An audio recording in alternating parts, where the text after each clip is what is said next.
আমরা কুলম্বের সূত্র থেকে জানি যে দুটি আধান যদি সমজাতীয় হয়, সিমিলার চার্জ হয়, তাহলে একে অপরকে তারা অ্যাট্রাক্ট রিপেল করে, বিকর্ষণ করে। আর অপোজিট চার্জ হলে একে অপরকে অ্যাট্রাক্ট করে, আকর্ষণ করে। তাহলে এই যে একটা আধান আছে কিউ আধান, তাহলে কিউ আধান থাকা মানেই তার চারপাশে তার একটা কি থাকবে, তড়িৎ ক্ষেত্র থাকবে, ইলেকট্রিক ফিল্ড। এর চারপাশে একটা ইলেকট্রিক ফিল্ড থাকবে।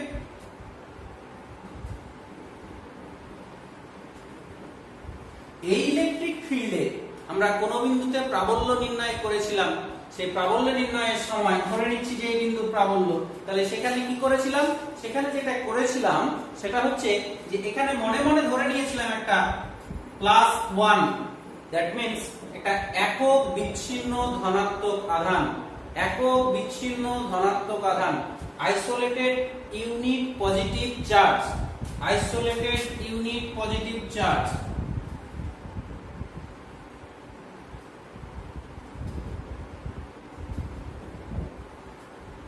একক বিচ্ছিন্ন ধনাত্মক আধান।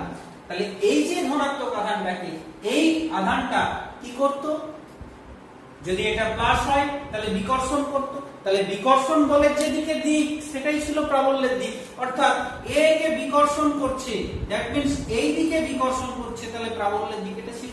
এবার ইলেকট্রিক ফিল্ডটা যদি নেগেটিভ হতো, তাহলে এই যে কাউকে বিকর্ষণ করা মানে সে দূরে ঠেলে দিতে চাইছে, দূরে ঠেলে দিতে চাইছে, তাহলে এই রেখা বরাবর সে বলটা ক্রিয়া করছে বলে সে ক্রমশ দূরে। তাহলে এই তড়িৎ ক্ষেত্রে যদি আমরা এই রকম একটা চার্জকে, একটা একক ধনাত্মক আধান আইসোলেটেড ইউনিট পজিটিভ চার্জকে ছেড়ে দিই, তাহলে এই চার্জটার উপর বল ক্রিয়া করবে। আমরা জানি কার উপর বল ক্রিয়া করলে সে একটা নির্দিষ্ট দিকে মুভ করবে, চলতে শুরু করবে। তাহলে এ এই দিক বরাবর চলতে শুরু করবে।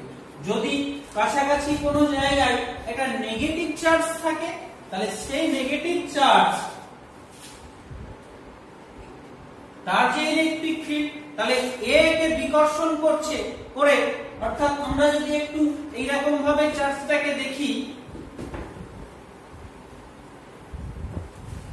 একটা পজিটিভ চার্জ কিউ, এখানে একটা নেগেটিভ চার্জ আছে, সে এটা Q1 হতে পারে, এটা Q2 হতে পারে। এখানে একটা আমরা পয়েন্ট চার্জ রাখলাম যেটা +1, তাহলে এই প্লাস প্লাস কি করবে, এই দিক বরাবর রিপেল, বিকর্ষণ করবে। তাহলে বিকর্ষণ করলে সে এই দিক বরাবর যেতে থাকবে, কিন্তু এই যে এই আধানটা একে কি করবে, অ্যাট্রাক্ট করবে, এই প্লাসকে আকর্ষণ করবে। তাহলে দুইয়ের লব্ধি বরাবর যাবে। এখানে যখন আসবে একই কেস, এই আধানটা ওকে এই দিক বরাবর কি করবে, বিকর্ষণ করবে, এই আধানটা এই দিক বরাবর কি করবে, ওকে আকর্ষণ করবে। এইভাবে লব্ধি বরাবর আসবে। তাহলে এইভাবে প্রত্যেকটা বিন্দুতে এ বিকর্ষণ করতে থাকবে আর এ আকর্ষণ করতে থাকবে। তার মানে কি দাঁড়াচ্ছে, যে ওই যে আমরা একক ধনাত্মক আধানটা নিয়েছি, সেই একক বিচ্ছিন্ন ধনাত্মক আধান আইসোলেটেড, যে আইসোলেটেড পয়েন্ট চার্জটা, পজিটিভ পয়েন্ট চার্জটা, পজিটিভ ইউনিট চার্জটা কি করছে, ওই ইউনিট চার্জটা কি একটা পথ বরাবর এইভাবে এ বিকর্ষণ করতে থাকবে, মানে ও দূরে ঠেলতে থাকবে, আর এ ওকে আকর্ষণ করছে, কাছে টানতে থাকবে। তাহলে এই যে দুই বলের লব্ধি বরাবর প্রত্যেকটা বিন্দুতে সে গমন করতে থাকবে। তাহলে এই যে প্রত্যেকটা বিন্দুতে লব্ধি বরাবর গমন করতে করতে এইরকম একটা পথ বরাবর এখানে সে গমন করবে। তাহলে এই যে যে পথ বরাবর গমন করছে, যে পথটা কোন বরাবর, যেদিকে তার বল প্রয়োগ হচ্ছে লব্ধি বল, সেই বরাবরই গমন করছে। তাহলে এই পথটা আমরা যেহেতু ওই unit positive, unit isolated positive charge বাস্তবে সৃষ্টি করা যায় না, ক্রিয়েট করা যায় না, এটা একটা কল্পনা মাত্র। তাহলে এই যে পথটা আমরা দেখতে পেলাম, এটা একটা কাল্পনিক পথ হবে। তাহলে ওই যে কাল্পনিক পথ বরাবর গমন করছে, সেই কাল্পনিক পথটাকে বলা হয়, যেহেতু বল প্রয়োগ হচ্ছে সেই কাল্পনিক পথ বরাবর, তাই সেই কাল্পনিক পথ, ইমাজিনারি পথ বরাবর সে কি করছে, মুভ করছে। তাহলে এই যে পথটাকে বলা হয় ইলেকট্রিক লাইনস অফ ফোর্স, তড়িৎ বলরেখা, তড়িৎ বলরেখা, ইলেকট্রিক লাইনস অফ ফোর্স, তড়িৎ বলরেখা বলা হচ্ছে ইলেকট্রিক লাইনস অফ ফোর্স। তো এইভাবে আমরা এটার সংজ্ঞাটা এরকম ভাবে দিই না, অ্যাকচুয়ালি ওইখানে কোন বিন্দুতে যে ওই চার্জটা একক ধনাত্মক আধানটা সেই পথেই গমন করছে, ওই বিন্দুতে যেখানে তড়িৎ ক্ষেত্র প্রাবল্য নির্দেশিত হচ্ছে, তার মানে আমরা বলতেই পারি যে আমরা যদি একটা কাল্পনিক পথ কল্পনা করি, একটা কাল্পনিক রেখা কল্পনা করি, যে রেখাটার যে কোনো বিন্দুতে যদি স্পর্শক টানি, ট্যানজেন্ট টানা হয়, তাহলে সেই ট্যানজেন্ট যদি টানি স্পর্শক, তাহলে ওই স্পর্শকটা ওই বিন্দুর ইলেকট্রিক ফিল্ড ইন্টেন্সিটির দিককে নির্দেশ করে, ডিরেকশনটা নির্দেশ করে। তাহলে এইভাবে আমরা তড়িৎ বলরেখার আমরা কতগুলো জিনিস জানবো। প্রথমে যেটা জানবো সেটা হচ্ছে তড়িৎ বলরেখার প্রথমে আমরা জানবো সেটা হচ্ছে সংজ্ঞা, ডেফিনেশন, ধর্ম, প্রপার্টিজ,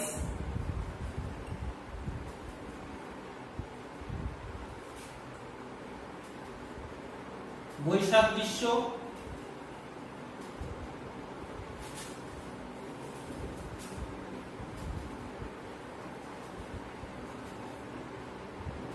চুম্বক বলরেখার সঙ্গে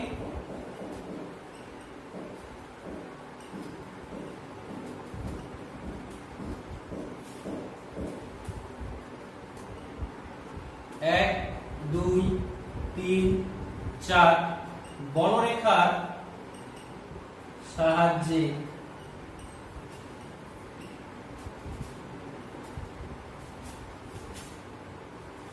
চার নম্বরে আমরা যেটা করব বলরেখা অঙ্কন, dissimilarities between magnetic lines of force and electric lines of force। বলরেখা অঙ্কন বিভিন্ন চার্জ পার্টিকেলের জন্য আমরা তার লাইনস অফ ফোর্সটা কেমন হবে সেটা ড্র করব। 5 নম্বর হচ্ছে বলরেখার সাহায্যে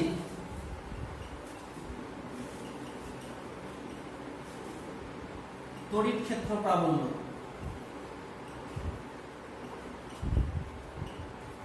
সংজ্ঞা,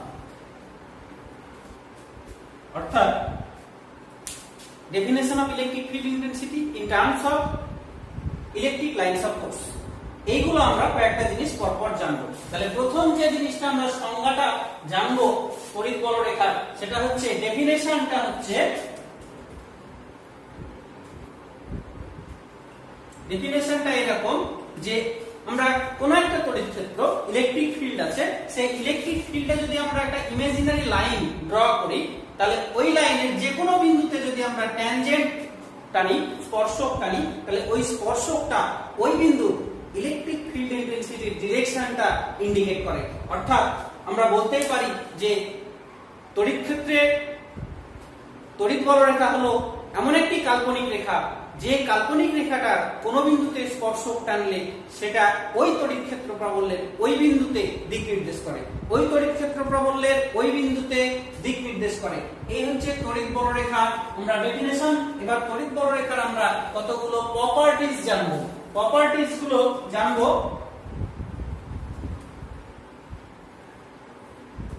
তো এই তড়িৎ বলরেখাগুলোর প্রথম প্রপার্টিজটা হচ্ছে 1 নম্বর, তড়িৎ বলরেখার কোন বিন্দুতে স্পর্শক টানলে সেটি ওই বিন্দুর তড়িৎ ক্ষেত্র প্রাবল্যের দিক নির্দেশ করে।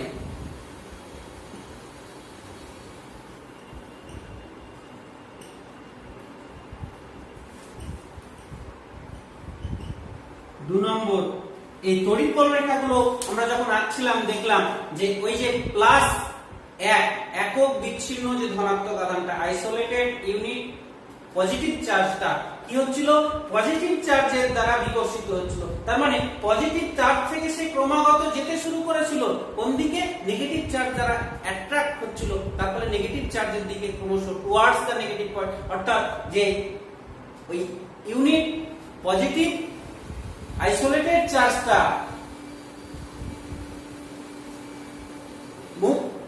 Move from positive charge towards the negative charge. অর্থাৎ আমরা বলতেই পারি যে এই তড়িৎ ইলেকট্রিক লাইনস অফ ফোর্স গুলো ধনাত্মক আধান থেকে শুরু হয়ে ঋণাত্মক আধানে গিয়ে শেষ হয়। ধনাত্মক আধান থেকে শুরু করে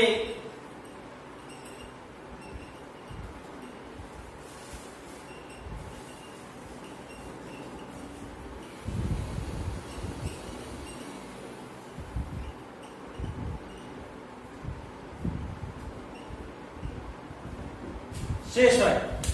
থার্ড যেটা আমরা দেখব যে দুটো তড়িৎ বলরেখা, two electric lines of force can not intersect each other, কখনোই তারা একে অপরকে ছেদ করবে না। দুটো তড়িৎ বলরেখা কখনোই একে অপরকে ছেদ করবে না। তার কারণ হচ্ছে যে আমরা এটা দেয়, তাহলে একটা প্রপার্টিজ হচ্ছে দুটি তড়িৎ বলরেখা, 3 নম্বর প্রপার্টিজটা হচ্ছে দুটি তড়িৎ বলরেখা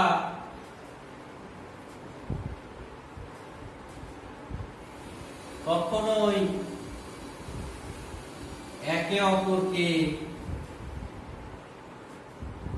ছেদ করে না। তাহলে এখানে আমাদের একটা কেন করে না, হোয়াই, একটা কোশ্চেন মার্ক চলে আসছে, কেন ছেদ করে না, why two electric lines of force can not intersect each other, কেন করে না? আমরা যদি ধরে নিই যে এ একটা electric lines of force AB, আর একটা electric lines of force CD, আমরা জোরপূর্বক বলছি তারা ও বিন্দুতে ইন্টারসেক্ট করেছে। তাহলে এই এবি তড়িৎ বলরেখার জন্য, লাইনস অফ ফোর্সের জন্য ও বিন্দুতে যদি এটার উপর স্পর্শক টানি, হয়তো আমরা ওই, তাহলে এই ও বিন্দুতে যে ইলেকট্রিক ফিল্ডের ইন্টেন্সিটি সেটা ওই বরাবর ক্রিয়াশীল হবে। আবার এই সিডি বলরেখার জন্য আমরা যদি এ বরাবর একটা স্পর্শক ট্যানজেন্ট ড্র করি, এটা ওএফ হয়, তাহলে এই সিডি তড়িৎ বলরেখার জন্য, এই বিন্দুতে ও বিন্দু তড়িৎ ক্ষেত্র প্রবল ওএফ বরাবর নির্দেশিত। তাহলে এবি এর জন্য হচ্ছে ওই বরাবর নির্দেশিত, আর সিডির জন্য হচ্ছে এটা এবি সরলরেখার জন্য, আর সিডি সরলরেখার জন্য ওএফ বরাবর নির্দেশিত হচ্ছে তড়িৎ বলরেখার দিক। তার মানে কি দাঁড়ালো? এটা কন্ট্রাডিকশন আসছে যে একটা বিন্দু তড়িৎ ক্ষেত্র প্রাবল্যে দুটো ডিরেকশন পাওয়া যাচ্ছে। একটা ভেক্টরের কি কখনো দুটো ডিরেকশন হতে পারে? আমরা জানি হতে পারে, এটা কখনো সম্ভব? কখনোই সম্ভব না। একটা ভেক্টরের কখনোই দুটো ডিরেকশন পাওয়া সম্ভবপর নয়। তাই আমরা এখানেও এটা পাবো না। অর্থাৎ এই যে আমি ছবিটা এঁকেছি, সেই ছবিটা আমার আঁকাটা ভুল হয়েছে। অর্থাৎ এখানে আমার এই রকম ছবি হবে না। অর্থাৎ দুটি তড়িৎ বলরেখা কখনোই পরস্পরকে ছেদ করতে পারবে না। Can not intersect each other, কখনোই ছেদ করতে পারবে না। কারণ যদি ছেদ করে যায় এরকম, তাহলে ছেদ করলে ওই ছেদ বিন্দু দিয়ে দুটো বলরেখার জন্য দুটো স্পর্শক পাওয়া যাবে, যা একটা বিন্দু তড়িৎ ক্ষেত্র প্রাবল্যের, একটি তড়িৎ ক্ষেত্র প্রাবল্যের দুটো দিক নির্দেশ করবে, যা বাস্তবে অসম্ভব। তাই তড়িৎ বলরেখাগুলো কখনোই একে অপরকে ছেদ করবে না। তাই আমরা যখনই তড়িৎ বলরেখা অঙ্কন করব, কখনোই দুটো বলরেখাকে একে অপরের সঙ্গে গায়ে গায়ে লাগিয়ে দিব না। অর্থাৎ একটু দূরে সেপারেট রেখে রেখে তড়িৎ বলরেখাগুলো আমরা অঙ্কন করব। ফোর্থ যে প্রপার্টিজটা আমরা দেখব, ফোর্থ প্রপার্টিজটা হচ্ছে তড়িৎ বলরেখাগুলো দৈর্ঘ্য বরাবর সংকুচিত হওয়ার চেষ্টা করে।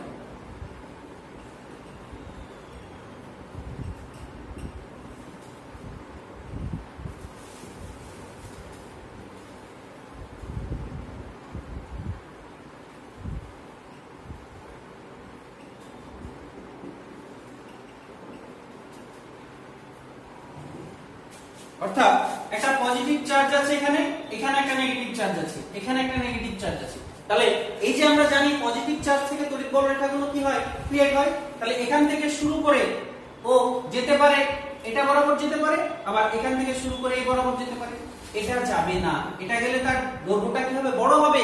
তাই ও সবসময় কি করবে, দৈর্ঘ্যটাকে ছোট করতে চাইবে, সংকুচিত করতে চাইবে, কন্ট্রাক্ট করতে চাইবে, যাতে সে কাছাকাছি কোনো বিন্দুতে গিয়ে শেষ হবে। অর্থাৎ এখান থেকে শুরু হয়ে ধনাত্মক আধান থেকে শুরু হয়ে ঋণাত্মক আধানে কাছে কোনো বিন্দুতে শেষ হয়ে যাবে। ফিফথ যে পয়েন্টটা, সেই পয়েন্টটা হচ্ছে তড়িৎ বলরেখা, যে কোনো তড়িৎ বলরেখার দুটো প্রান্তে দুটো বিপরীত জাতীয় অপরীত জাতীয় চার্জকে ইন্ডিকেট করবে। একটা প্রান্ত পজিটিভ চার্জকে ইন্ডিকেট করবে, একটা প্রান্ত নেগেটিভ চার্জকে ইন্ডিকেট করবে। 5 নম্বর হচ্ছে তড়িৎ বলরেখার দুই প্রান্তে দুটি বিপরীত জাতীয় আধান অবস্থান করে।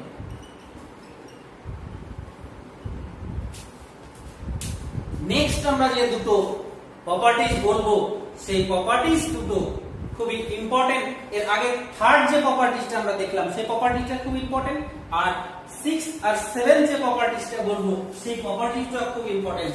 6th প্রপার্টিজটা হচ্ছে যে তড়িৎ বলরেখাগুলো যখন বের হয়, কোথা থেকে বের হয় আমরা জানি, তড়িৎ বলরেখাগুলো কোথা থেকে বের হয়, ধনাত্মক আধান থেকে বের হয়। আর কোথায় প্রবেশ করে, ঋণাত্মক আধানে গিয়ে প্রবেশ করে। অর্থাৎ একটা ধনাত্মক আধান থেকে যখন বেরোলো তড়িৎ বলরেখা, বা ঋণাত্মক আধানে যখন প্রবেশ করলো তড়িৎ বলরেখা, তাহলে এখান থেকে যখন বেরোবে আর এখানে গিয়ে যখন প্রবেশ করবে, তখন বেরোনোর সময়ও তারা পরিবাহীর যে পৃষ্ঠ, এই পরিবাহীকে কিন্তু লম্বভাবে ছেদ করবে, আবার প্রবেশের সময়ও যেখানে প্রবেশ করবে সেখানেও পরিবাহীকে লম্বভাবে ছেদ করবে। অর্থাৎ তড়িৎ বলরেখাগুলি পরিবাহী পৃষ্ঠকে লম্বভাবে ছেদ করে। এই একটা গুরুত্বপূর্ণ, অর্থাৎ 6 নম্বর যে পয়েন্ট, তড়িৎ বলরেখাগুলি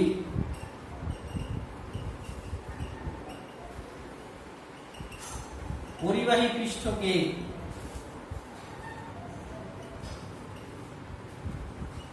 লম্বভাবে ছেদ করে।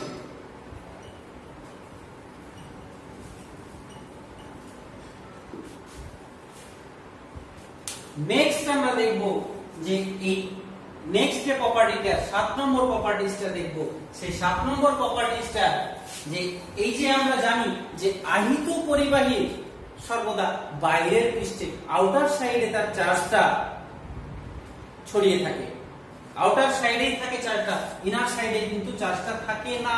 তাহলে এই যে যখন এখান থেকে যাচ্ছে এখানে, বা এদিক থেকে গেল এইদিকে, তাহলে এখানে এর ভেতরে কোনো, অর্থাৎ পরিবাহীর অভ্যন্তরে কোনো আমরা তড়িৎ বলরেখা দেখতে পাবো না।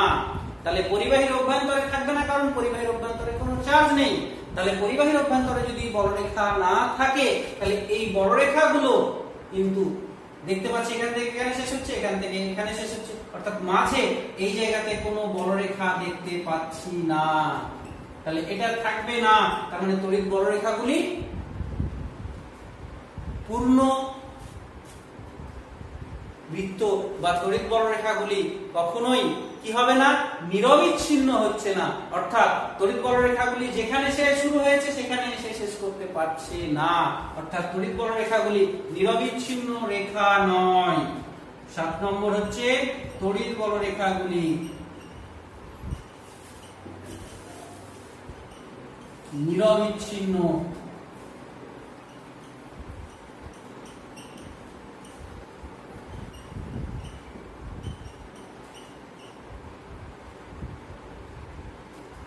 নয়। অর্থাৎ নিরবিচ্ছিন্ন না বলে নিরবিচ্ছিন্ন নয়। তাহলে এই যে আমরা দুটো পয়েন্ট দেখলাম, এই পয়েন্ট দুটো কেন ইম্পর্টেন্ট বললাম, তার কারণ হচ্ছে সেম জিনিস আমরা পাবো যখন আমরা এই স্ট্যাটিক চার্জ এর ক্ষেত্রে আমরা যখন ম্যাগনেট পড়ব, ম্যাগনেটোস্ট্যাটিক্স,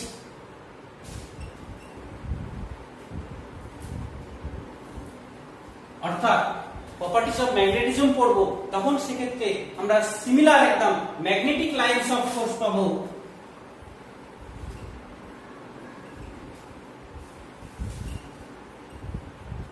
সেই ম্যাগনেটিক লাইনস অফ ফোর্স গুলো একেবারে সিমিলার আসবে, যে ওখানে যে প্রপার্টিজ গুলো দেখলাম সেম প্রপার্টিজ গুলো আসবে, কিন্তু এখানে যে প্রপার্টিজ গুলো আমরা 6 নম্বর 7 নম্বরে দেখলাম সেখানে কিছু বৈপরীত্য দেখা দেবে, অর্থাৎ এখানে যেমন পরিবাহী পৃষ্ঠকে লম্বভাবে ছেদ করছে, ওখানে লম্বভাবে ছেদ করবে না। তাহলে এখানে একটা ডিসিমিলারিটি অর্থাৎ difference between magnetic lines of force and electric lines of force. তাহলে ম্যাগনেটিক লাইনস অফ ফোর্সের সঙ্গে ইলেকট্রিক লাইনস অফ ফোর্সের 1 নম্বর ডিফারেন্স কি দেখতে পেলাম আমরা, যে তড়িৎ বলরেখাগুলো পরিবাহী পৃষ্ঠকে লম্বভাবে ছেদ করে, but magnetic lines of force cannot emerge perpendicular to the magnetic material, অর্থাৎ যে চৌম্বক যে পদার্থ সেখান থেকে লম্বভাবে কিন্তু প্রবেশও করে না আবার বেরও হয় না। তাহলে এই হচ্ছে 1 নম্বর পার্থক্য। 2 নম্বর হচ্ছে যে একটা ম্যাগনেট যদি আমরা দেখি, একটা ম্যাগনেটের দুটো পোল থাকে, একটা নর্থ পোল একটা সাউথ পোল। এই নর্থ পোল থেকে electric magnetic lines of force গুলো বের হয়ে সাউথ পোলে গিয়ে কনভার্ট করে, কিন্তু অভ্যন্তরে ম্যাগনেটের অভ্যন্তরে ইনসাইড দা ম্যাগনেট, এটা outer side of magnet, inside the magnet এটা অনুসরণ করে হচ্ছে সাউথ পোল থেকে নর্থ পোলের দিকে ম্যাগনেটিক লাইনস অফ ফোর্স গুলো যায়। দ্যাট মিন্স এই ম্যাগনেটিক লাইনস অফ ফোর্সটা হচ্ছে একটা ক্লোজ লুপ, বদ্ধ লুপ গঠন করছে, যেটা ওইখানে ইলেকট্রিক লাইনস অফ ফোর্সে বদ্ধ লুপ গঠন করেনি। অর্থাৎ এটা পরিবাহীর অভ্যন্তরে আমরা দেখতে পাচ্ছি ম্যাগনেটিক লাইনস অফ ফোর্স, কিন্তু ইলেকট্রিক লাইনস অফ ফোর্স পরিবাহীর অভ্যন্তরে থাকে না। তাহলে এই দুটো হয়ে গেল। তাহলে এখান থেকে আমরা অ্যাকচুয়ালি 3টে ডিফারেন্স পেলাম। 1 নম্বর হচ্ছে ম্যাগনেটিক লাইনস অফ ফোর্স গুলো পরিবাহী পৃষ্ঠকে লম্বভাবে ছেদ করে না, ইলেকট্রিক লাইনস অফ ফোর্স করে। ম্যাগনেটিক লাইনস অফ ফোর্স গুলো হচ্ছে বদ্ধ রেখা, ক্লোজ লুপ, বদ্ধ রেখা, ক্লোজ লুপ, কিন্তু ইলেকট্রিক লাইনস অফ ফোর্স গুলো ক্লোজ লুপ নয়। 3 নম্বর পরিবাহীর অভ্যন্তরে তড়িৎ বলরেখা থাকতে পারে না, দেখা যায় না, কিন্তু চুম্বকের অভ্যন্তরে তড়িৎ চুম্বক বলরেখাগুলো থাকতে পারে। এবার আমরা কতগুলো বলরেখার ছবি আঁকবো। সেটা একটা যদি চার্জ হয়, যদি একটা পজিটিভ চার্জ হয়, সেই পজিটিভ চার্জ থেকে বলরেখাগুলো এইভাবে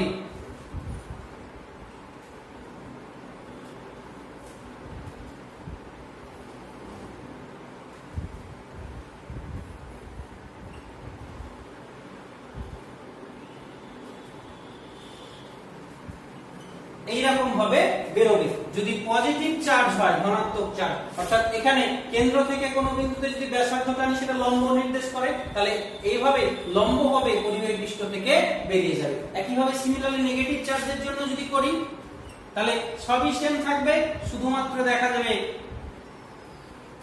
ডিরেকশন গুলো চেঞ্জ হয়ে গেছে। অর্থাৎ এখান থেকে বের হচ্ছিল ধনাত্মক আধান থেকে, এখানে ঋণাত্মক আধানে প্রবেশ করবে।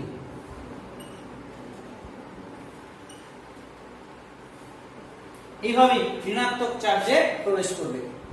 সেপারেট সেপারেট যদি চার্জ থাকে, একটা পজিটিভ চার্জ থেকে তড়িৎ বলরেখা নির্গত হবে, নেগেটিভ চার্জ থেকে তড়িৎ বলরেখাগুলো এইভাবে নির্গত হবে। এবার যদি দুটো চার্জ একসঙ্গে থাকে,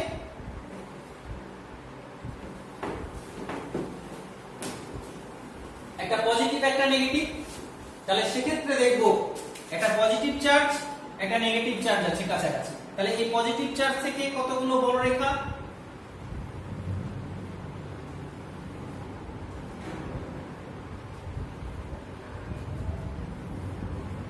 পজিটিভ চার্জ থেকে ক্রিয়েট করে নেগেটিভ চার্জে গিয়ে এন্ড হবে। তাহলে এখানে স্টার্ট করবে পজিটিভ চার্জে, নেগেটিভ চার্জে গিয়ে এন্ড হবে। আর এখান থেকে কতগুলো এভাবে চলে যাবে, বেরিয়ে যাবে।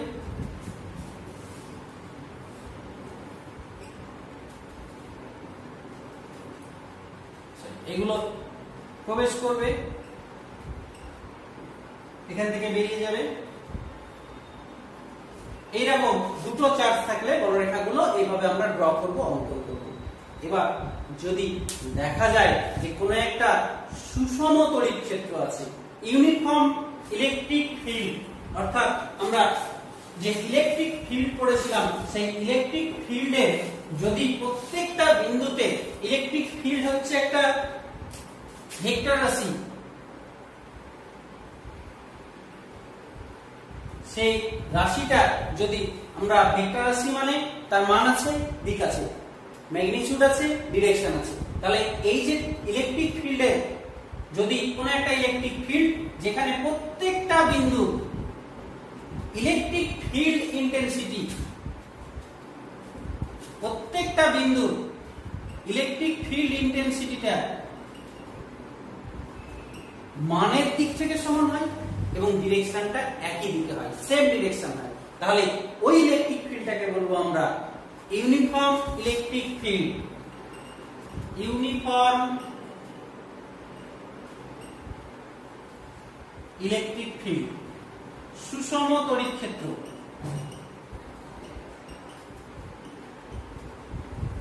সুষম তড়িৎ ক্ষেত্র, তাহলে এই সুষম তড়িৎ ক্ষেত্র মানে যার প্রত্যেকটা বিন্দুতে তড়িৎ ক্ষেত্রের মানটা সমান এবং তড়িৎ ক্ষেত্র প্রাবল্যের দিকটা, তড়িৎ ক্ষেত্র প্রাবল্যের মান সমান কিন্তু দিকটা হচ্ছে একই দিকে। তাহলে এইরকম ক্ষেত্রের জন্য যদি আমরা বলরেখা অঙ্কন করি, ড্র করি বলরেখাগুলো, তাহলে সেক্ষেত্রে বলরেখাগুলো কেমন হবে তাহলে সেটা দেখবো আমরা। এর উদাহরণ হচ্ছে যে একটা প্যারালাল প্লেট ক্যাপাসিটরের মধ্যে যে তড়িৎ ক্ষেত্রটা সৃষ্টি হয় সেটা ইউনিফর্ম ইলেকট্রিক ফিল্ড সৃষ্টি হয়, সুষম তড়িৎ ক্ষেত্র সৃষ্টি হয়। তাহলে এইরকম যদি একটা প্যারালাল প্লেট ক্যাপাসিটর থাকে, parallel plate capacitor that means এখানে চার্জগুলো হচ্ছে পজিটিভ, এই চার্জটা হবে নেগেটিভ। তাহলে এখান থেকে এখানে বলরেখাগুলো আসবে,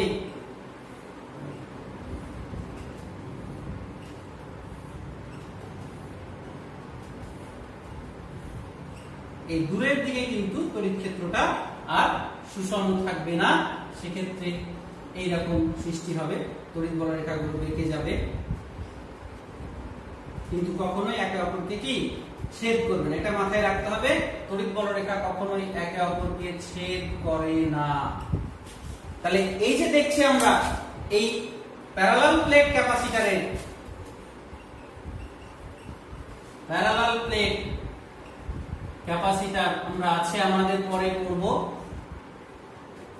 তো এই প্যারালাল প্লেট ক্যাপাসিটরের অভ্যন্তরে একটা ইউনিফর্ম ইলেকট্রিক ফিল্ডের সৃষ্টি হয়, সুষম তড়িৎ ক্ষেত্রের সৃষ্টি হয়। তাহলে এই যে সুষম তড়িৎ ক্ষেত্রের সৃষ্টি হচ্ছে, তাই বলরেখাগুলো দেখছি আমরা কি সবই প্যারালাল, সমান্তরাল এবং ইকুই ডিসটেন্স, সমান্তরাল এবং সমদূরবর্তী, সমান্তরাল প্যারালাল এবং সমদূরবর্তী, ইকুই ডিসটেন্স, সমান্তরাল ও সমদূরবর্তী, ইকুই ডিসটেন্স। তাহলে এই হচ্ছে আমার একটা সুষম তড়িৎ ক্ষেত্রের বলরেখা অঙ্কন। এটা পরীক্ষায় দেয়, সুষম তড়িৎ ক্ষেত্র কাকে বলে বা এর বলরেখাগুলি অঙ্কন করে দেখাও, সেটাও কিন্তু দেয় অনেক সময়।